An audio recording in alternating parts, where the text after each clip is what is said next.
ہمارے ہاں تہذیب کی جنگ ہے، مادیت کی جنگ ہے، اور لوگ چاہتے ہیں کہ جو مادیت میں بہت آگے بڑھ جائے وہ بہت بڑا ترقی یافتہ ہے، اور جن کی تہذیب دنیا پہ غالب آ جائے وہ لوگ ترقی یافتہ ہے۔ لیکن ہمیں یہ بات ذہن میں رکھنی چاہیے، ایک ہماری زندگی وہ ہے جو ماں کے پیٹ سے باہر آنے سے شروع ہوتی ہے اور قبر کے پیٹ میں جا کر ختم ہوتی ہے، اور دوسری زندگی وہ ہے جو قبر کے پیٹ میں جانے کے بعد شروع ہوتی ہے اور پھر کبھی بھی ختم نہیں ہوتی۔ قرآن کریم نے جس زندگی کی بات پر زور دیا ہے وہ قبر کے پیٹ میں جانے کے بعد کی زندگی، اس لیے کہ اللہ رب العزت کے ہاں یہ ہماری چھوٹی سی دنیا کی کوئی حیثیت نہیں، چھوٹی سی دنیا کی کوئی حیثیت نہیں۔ قیامت کے دن فیصلے کے بعد کافر جہنم میں چلا جائے، لو ان للذین کفروا، اللہ رب العزت قرآن کریم میں اپنی بات سمجھا رہے ہیں کہ جو کچھ زمین و آسمان کے درمیان ہے اگر یہ سارا کچھ بھی دے دیا جائے اور انسان جہنم سے بچنا چاہے تو نہیں بچ سکتا، لیکن ایک ایمان کی طاقت سے آدمی جہنم سے بچ سکتا ہے۔ معلوم ہوا ایمان کے ذرے کی قیمت آسمان و زمین جو کچھ اس کے درمیان ہے وہ ایمان کے ذرے کے برابر بھی نہیں، ایمان کے ذرے کے برابر بھی نہیں۔ یہ بات جب ہمیں سمجھ آئے اور یہ بات ہمارے دل میں اترے تو پھر ہم دنیا میں کسی قوم اور کسی دین سے کبھی متاثر نہیں ہو سکتے۔ متاثر تب ہوتے جب ہمیں احساس نہیں ہوتا کہ ہمارے پاس نعمت کون سی ہے، ہمارے پاس اللہ رب العزت نے کون سا ایسا ذخیرہ عطا فرمایا کہ جس سے دنیا معلوم ہے۔ اللہ ہمیں اس بات کو سمجھنے کی اور اس کی قدر کرنے کی توفیق عطا فرمائے۔ ہمارے یہاں عموماً جب بھی گفتگو ہوتی ہے کوئی مبصر بن کے تبصرے کرتا ہے اور کوئی شخص مذہبی اسکالر بن کے مذہب پر گفتگو جاننے کی کوشش کرتا ہے اور ہم اس سے بہت جلد متاثر ہوتے ہیں، جدیدیت کی طرف ہمارا مزاج بڑھتا چلا جاتا اور ہمارا کمال یہ نہیں ہے کہ ہم جدیدیت کی طرف مائل ہیں، ہمارا کمال ہے ہم جدید کو قدیم کے ساتھ ملانے کی کوشش کریں، بعد والوں کو پہلوں کے ساتھ ملانے کی کوشش کریں،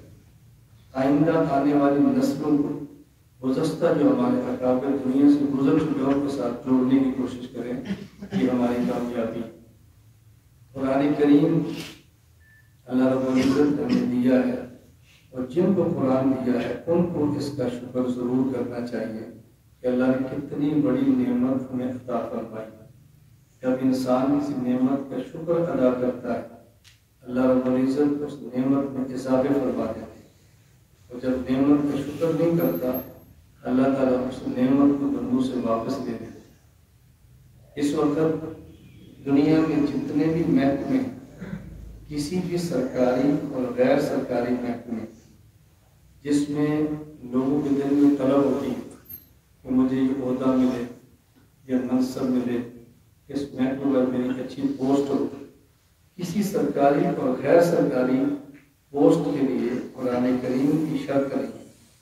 کہ جو شخص قرآن کا حافظ ہوگا تو ڈی سی بنے گا، تو ڈی پی او تب بنے گا جب قرآن کا حافظ، کمشنر تب بنے گا قرآن کا حافظ،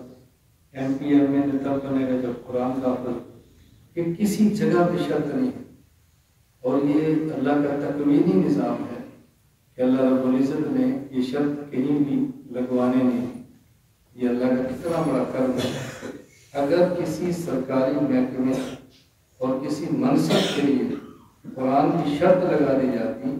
تو لوگ قرآن اللہ اور آخرت کے لیے نہ پڑھتے بلکہ منصب اور پوسٹ کے لیے پڑھتے، اور اللہ نے اس بات سے قرآن کریم کو محفوظ اور پاک رکھا، کسی جگہ پہ شرط نہیں، یعنی حافظ ہوگا تو اس کو یہ منصب ملے گا، حافظ نہیں ہوگا تو یہ منصب نہیں ملے گا۔ اس کا نتیجہ کیا نکلا ہے کہ اب جو شخص بھی قرآن پڑھتا ہے وہ کسی پوسٹ، کسی ڈگری، کسی منصب کے لیے نہیں پڑھتا، خالص اللہ کی ذات کے لیے پڑھتا ہے۔ اور پھر قرآن کریم پڑھنے والے مالدار بھی ہیں، کوئی شک نہیں، لیکن پوری دنیا میں عموماً اور ہمارے ملک میں خصوصاً قرآن کریم پڑھنے والے عموماً غریب لوگ، مالدار کم ہیں اور غریب زیادہ ہے، اور یہ بھی قرآن کریم کا اعزاز ہے۔ اللہ رب العزت نے قرآن کریم کی نعمت کو غربت کے پردے سے ڈھانپ دیا ہے کہ ہر بندہ اس نعمت تک پہنچ نہیں سکتا۔ جو قدر کرتا ہے وہی پہنچتا ہے، باقی نہیں پہنچ پاتا۔ کائنات کے سب سے بڑے سردار، کائنات کے سب سے بڑے انسان حضرت محمد مصطفیٰ صلی اللہ علیہ وسلم، ان کے اوپر یتیمی کی چادر ہے، آپ پر غربت کی چادر ہے،